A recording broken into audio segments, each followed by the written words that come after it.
One of the absolute best things you can do for your health is maximizing your sleep or to optimize your sleep, getting enough quality, getting enough time. This is going to truly transform your life, and it's going to be in a lot more ways than you would probably necessarily think from the get-go. It's not just being able to be awake the next day. It's also decreasing your risk on all-cause mortality, decreasing your risk of cancers, decreasing Alzheimer's risk, decreasing metabolic dysfunction risks. These are all things that can be benefited from optimizing your sleep and getting better quality sleep. But how do you do that? It feels like everybody is lacking in sleep today. Starbucks has an absolute stranglehold on our entire culture.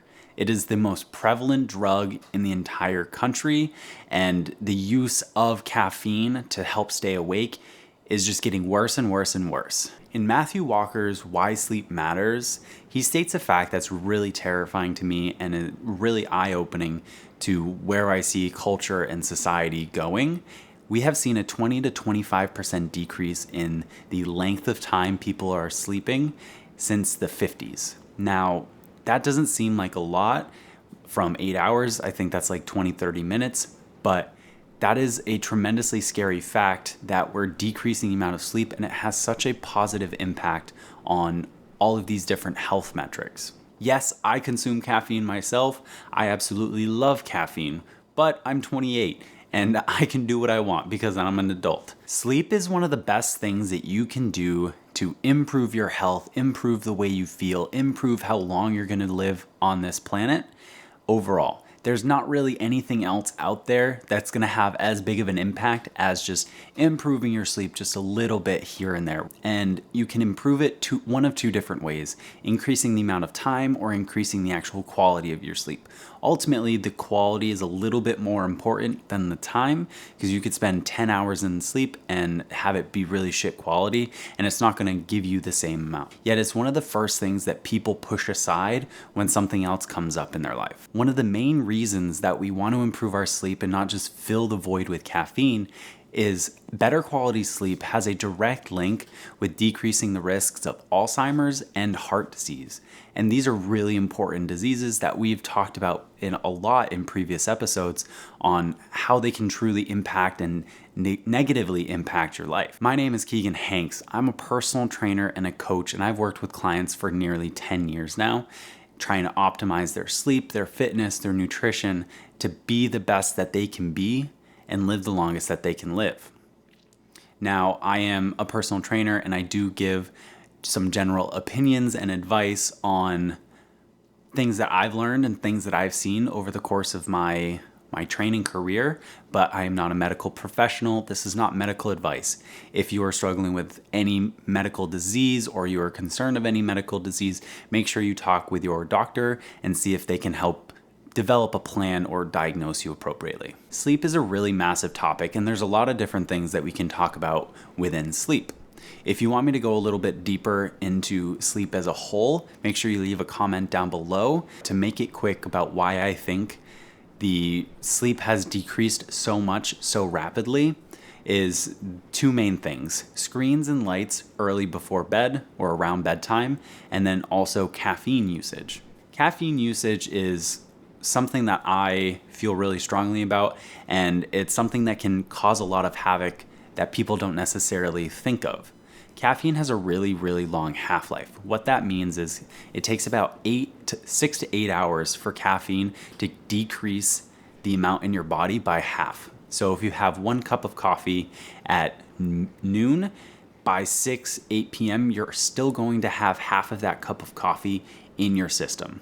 So it may not be a lot of caffeine, but it could be enough caffeine to just slightly decrease the quality of sleep or your ability to get into a deep sleep sooner into your sleeping cycle. And the second thing is the screens and the lights that we have in our modern life.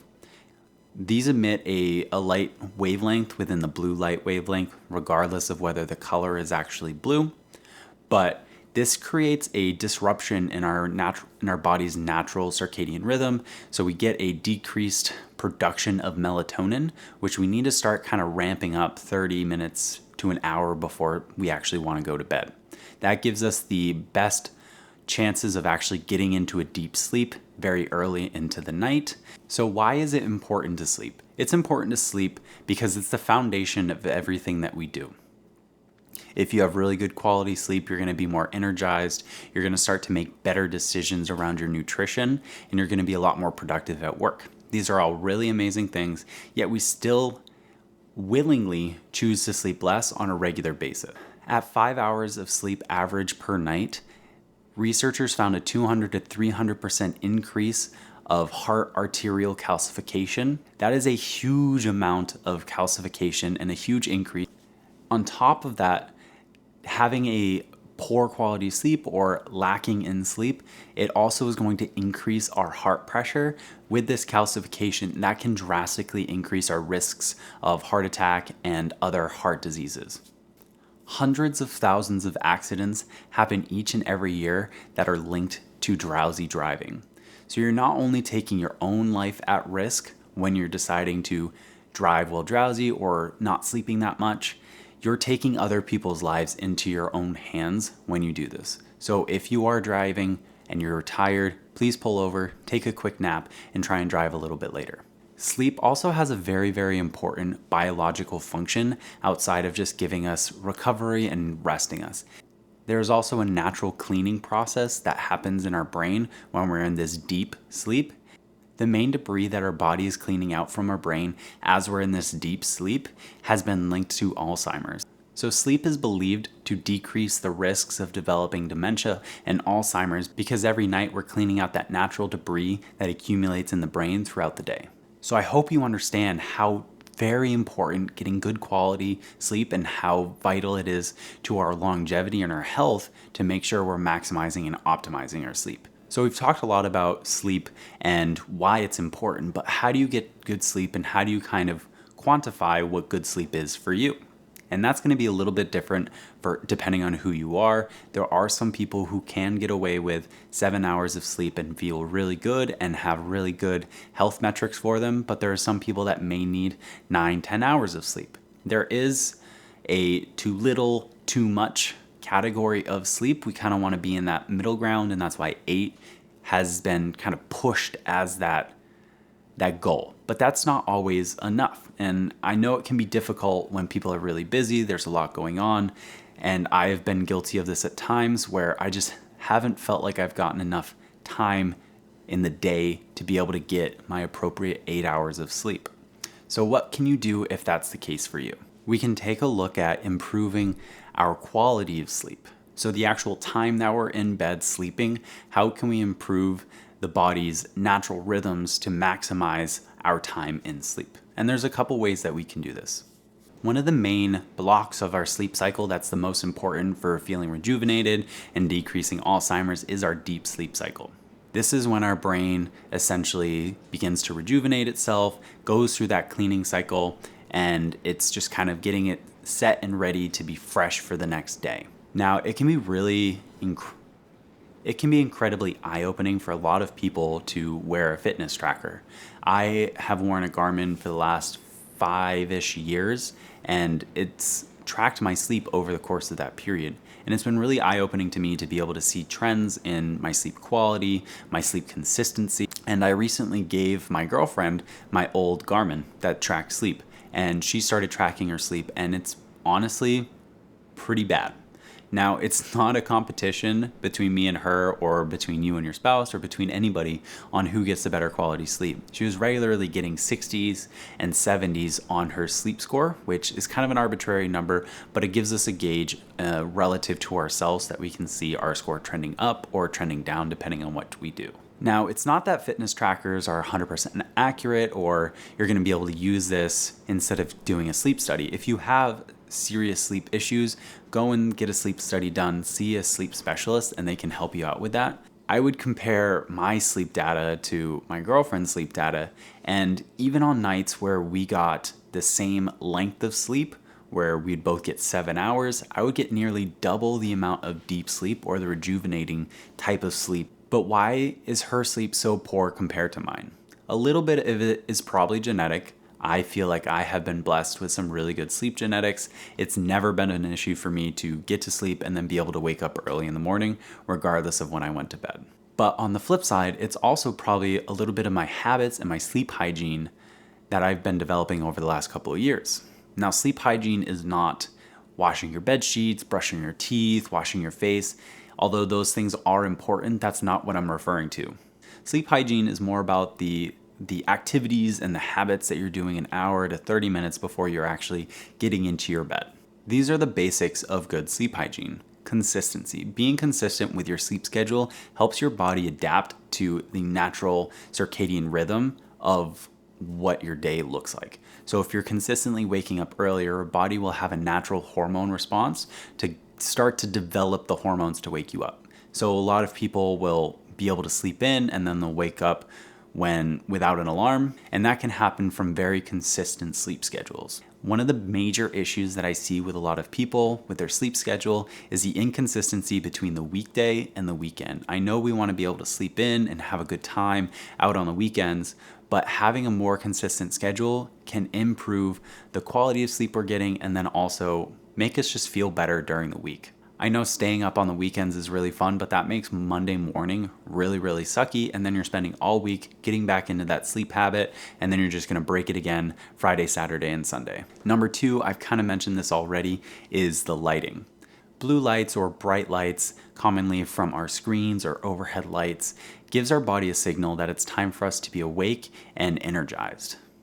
Having this too close to bed decreases our body's natural production of melatonin and depresses our other sleep hormones that get us ready to go to bed. It's also really important that when you are actually sleeping, that you're in a totally dark environment. Having any form of lights or flickering lights or street lights can significantly decrease the quality of sleep that you're getting, even if you feel like you're in a dark room when you close your eyes. The third thing is regulating the temperature. Our body naturally wants to drop our internal body temperature down and have us sleep a little bit cooler. So what can happen when we do that is our extremities are going to get a lot more hot, which is where you start to get sweaty sleepers and really hot sleepers. The ideal temperature for rooms or potentially bed is about 62 to 70 degrees Fahrenheit, and that can be very difficult for a lot of people depending on your AC environment or your outside environment.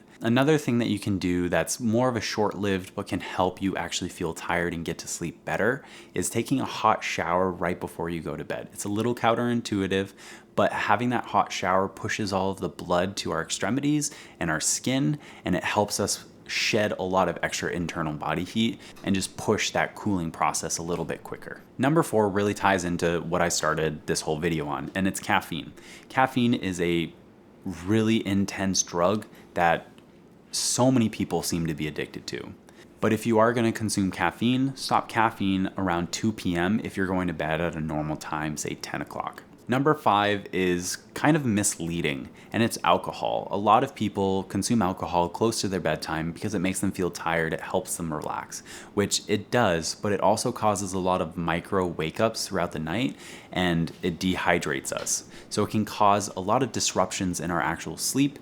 So we may be asleep, but it's decreasing the actual quality of that sleep. The last one, and probably the most difficult for a lot of people, is using your bed only for sleeping. We can start to develop associations if we start doing other things more often in our bed, i.e. if you're working from bed or if you're watching TV, we can start to link those activities with our bed instead of sleeping, which is what we want to be doing. If you find yourself laying in bed, unable to go to sleep, one of the best things that you can do is get up out of bed, go start to do something else that makes you drowsy. A lot of people start to read, but you want to keep those lights dim because otherwise we're going to still depress that melatonin and make sleeping even more difficult. Now, I hope today was really helpful for both explaining to you why sleep is so important and why we need to start sleeping a little bit more, but also giving you some tips and tricks on how you can maximize the quality of your sleep. If you found this helpful and you learned a couple things, make sure you share, subscribe, and like this video. It would be greatly appreciated. I will see you guys in the next video. Peace.